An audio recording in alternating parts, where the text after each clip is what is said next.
বলুন তো বিড়ি খাওয়া রাসূলের কি সুন্নত? মানুষ বেশি বিড়ি খায় না কম খায়?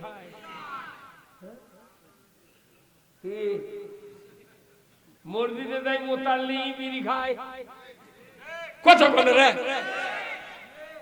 মসজিদের মোতাল্লি বিড়ি খায়, ইমাম খালি কয় তোর চাকরি থমো না, তুই খাইস কথা কয়। কি পা করলে ইমাম খালে দোষ, মোতাল্লি খালে দোষ নেই।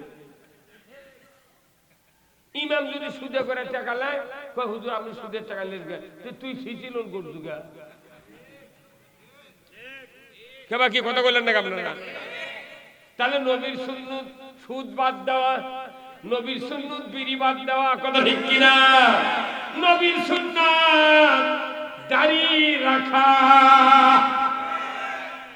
নবীর সুন্নত টুপি মাথায় দেওয়া, নবীর সুন্নত খিলাল করা, মেসাক করা। কি নবীর সুন্নত টাকনুর উপর লুঙ্গি পরা ফরজ। কি আল্লাহর হুকুম টাকনুর উপর লুঙ্গি পরো, পায়জামা পরো। অথচ বাংলাদেশের 10 আনা মানুষ রাস্তা ধার দিয়ে লিয়া যায়। ইন্তেজামিয়া কমিটি বর্গ সহ আজকের মাহফিলের প্রচার মিডিয়ার সম্মানিত মাইকালা এবং ভিডিও ম্যান ভাইরা, সবার প্রতি আমার সালাম, আসসালামু আলাইকুম ওয়া রাহমাতুল্লাহি ওয়া বারাকাতুহু। কেমন আছেন আপনারা? আছি ভাই, আলহামদুলিল্লাহ আপনাদের দোয়ায়। আসলে মানুষগুলি যখন আল্লাহর দ্বীন মেনে নিত, রাসূলের কলিজাটা ভরে যেত, কথা ঠিক কিনা? রাসূলের উদ্দেশ্য কি? সব মানুষ যাতে হেদায়েত হয়ে যায়। সুবহানাল্লাহ, সব মানুষ যখন হেদায়েত হয়ে যাবে, নবীর প্রাণ ভরে গেছে। বক্তা যখন আমরা সে মঞ্চে বসি, সকল মানুষ যখন আল্লাহর ইসলামের পক্ষে হাত তোলে, তখন মনে হয় আমরা আরশে আজিমের রহমতের ছায়াতলে বসে গেছি। আপনার মত আমার মত যদি আল্লাহর মতের সাথে মিলে যায়, এই মানুষকে আল্লাহ জান্নাতে দিয়ে দিবে। লাখো কোটি দরুদ ও সালাম বিশ্ব মানবতার মুক্তির দিশারি জনাবে মুহাম্মদ রাসূলুল্লাহ সাল্লাল্লাহু আলাইহি সাল্লামের উপরে নাজিল হোক, যিনি তামাম পৃথিবীর ইমামদের সর্দার, নবীদের সর্দার, তামাম পৃথিবীর ভিতরে শ্রেষ্ঠ সফল রাষ্ট্রনায়ক, জোরে বলুন ঠিক কিনা? সেই রাসূলের প্রতি আমরা পড়ি দরুদ সালাম সাল্লাল্লাহু আলাইহি ওয়াসাল্লাম। এরপরে আজকের এই কোরআনের মাহফিলে বসে আমরা কিছু কথা শুনবো। 1 নম্বর কথা হবে কোরআনের, 2 নম্বর হবে রাসূলের, 3 নম্বর হবে রাসূলের জীবন আদর্শ, 4র্থ নম্বর হবে পুরুষদের জন্য, 5ম নম্বর হবে মহিলাদের জন্য, কথা ঠিক কিনা? আগে পুরুষ হোক চিকিৎসা করা লাগবে, তারপরে মহিলা, কথা বল। এখানে আমরা সহ সবাই রোগী। এটা মনে করেন 1 দিন ব্যাপী 2 দিন ব্যাপী রুহুর শিবির, দেখে চক্ষু শিবির থাকে না, এটা ইমানের চিকিৎসা নয়। আমরা সবাই রোগী, চিকিৎসা হবে কোরআন থেকে। কি থেকে? কোরআনের চিকিৎসার কোনো ভুল নাই, কথা ঠিক কিনা? কোন ভুল আছে? এটা অরিজিনাল ঔষধ। এই ঔষধ যদি ফেল হয়, দুনিয়ার কোন ঔষধ ফেল হলে 2 দিন কষ্ট হয়, আবার যা ভালো ডাক্তারের কাছে আরেক ওষুধ দিলে ব্যারাম ভালো হয়ে যায়। কিন্তু কোরআনের ওষুধ যদি আপনি আমি ফেল করি, আমাদের কোনো নিস্তার নাই। তাহলে 1 নম্বর ওষুধ কোরআনে।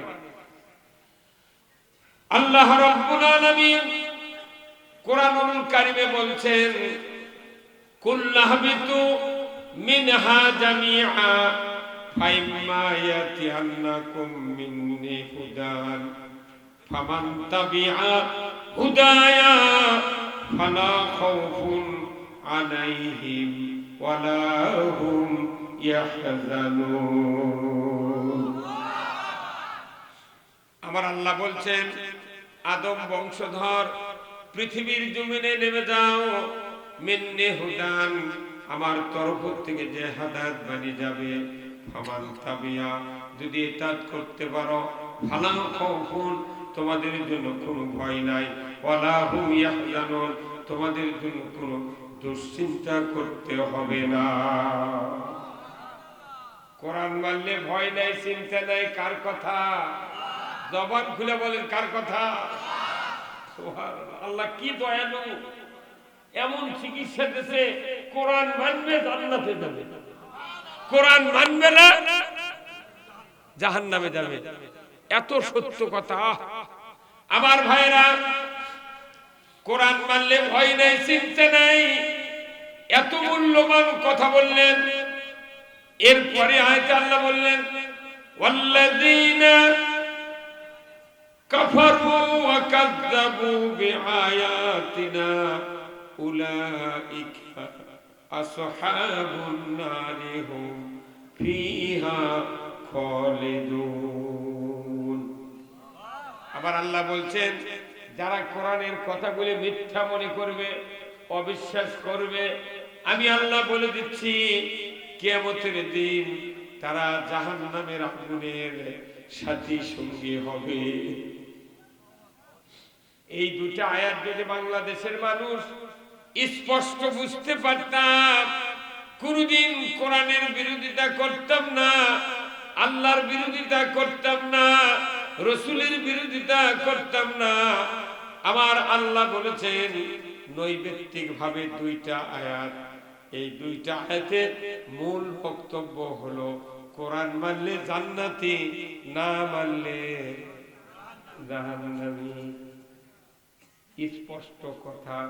তাহলে আমরা কোরআন মানবো কি মানবো না? কোরআন মানতে গেলে রসুলের আদর্শ আগে জানতে হবে, কথা ঠিক কিনা?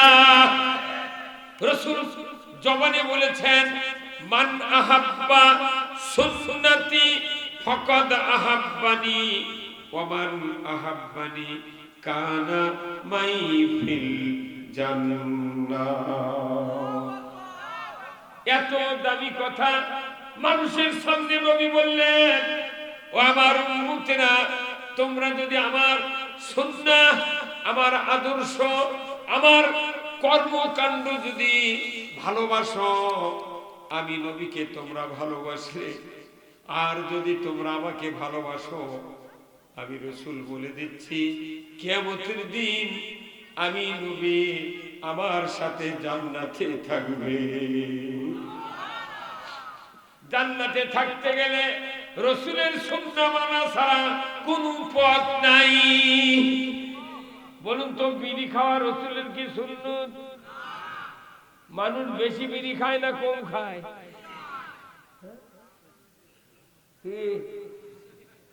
মসজিদে যাই মোতাল্লি বিড়ি খায়, কথা বলে রে। মসজিদের মোতাল্লি বিড়ি খায়, ইমাম খালি কয় তোর চাকরি থমো না, তুই খাইস কথা কয়। কি পা করলে ইমাম খালে দোষ, মোতাল্লি খালে দোষ নেই।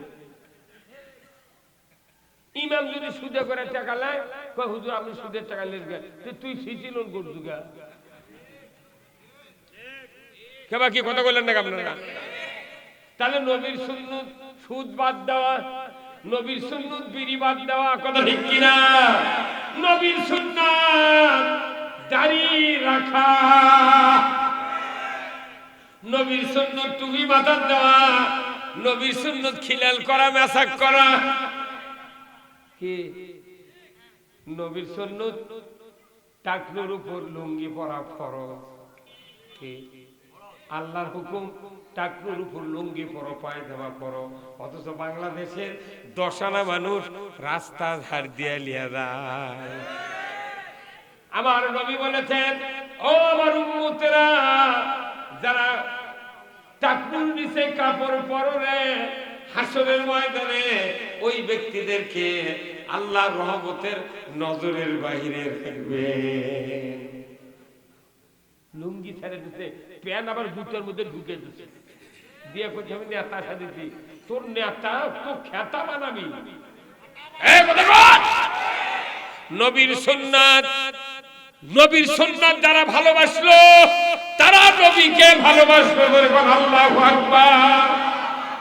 নবীর সাথে যারা মোহাব্বত মিটালো, আমার নবী বলেছেন আমার সাথে ওই উম্মতেরা জান্নাতে থাকবে। বলুন তো, এমপির সাথে যদি সংসদে একটা ভোটার যায়, ওর বুকটা ভরে যায়। এমপি হাত ধরে সংসদে ঢুকিচ্ছে কি করে, তখন ওই ওই পাতি নেতা কয়, কি মরদ তুমি রে। একটা এমপি যদি পাতি নেতা হাত ধরে সংসদে নিয়ে যায়, বুকটা ফুলে যায়। আর আমার নবী বলেছেন, ও আমার উম্মতেরা, আমার সুন্নাত মানবে, আমার সাথে বেহেশতে থাকবে। ধরে বল আল্লাহু আকবার। এত বড় স্পষ্ট দলিল পৃথিবীর জমিনে কোন নেতা দিতে পারবে না। আওয়ামী লীগ কর, বিএনপি কর, জামাত কর, আর তবলিগ কর, যত নেতা আছে, একটা নেতা কর পারবি? তুই আমার পক্ষে স্লোগান দে, তোকে আমি বেশ তো নিয়ে যাবো, কর পারবি? আর ওই যাবার পারবে না রে পাগল। কি নেতা দুনিয়া আখিরাতের নেতৃত্ব দিয়েছেন? আমার রাসূল। আল্লাহু আকবার। শুধু কি তাই, আমার আল্লাহ রাসূলের পক্ষে আয়াত নাযিল করে দিয়েছেন। আল্লাহ বলেছেন, লাকাদ কানা লাকুম ফি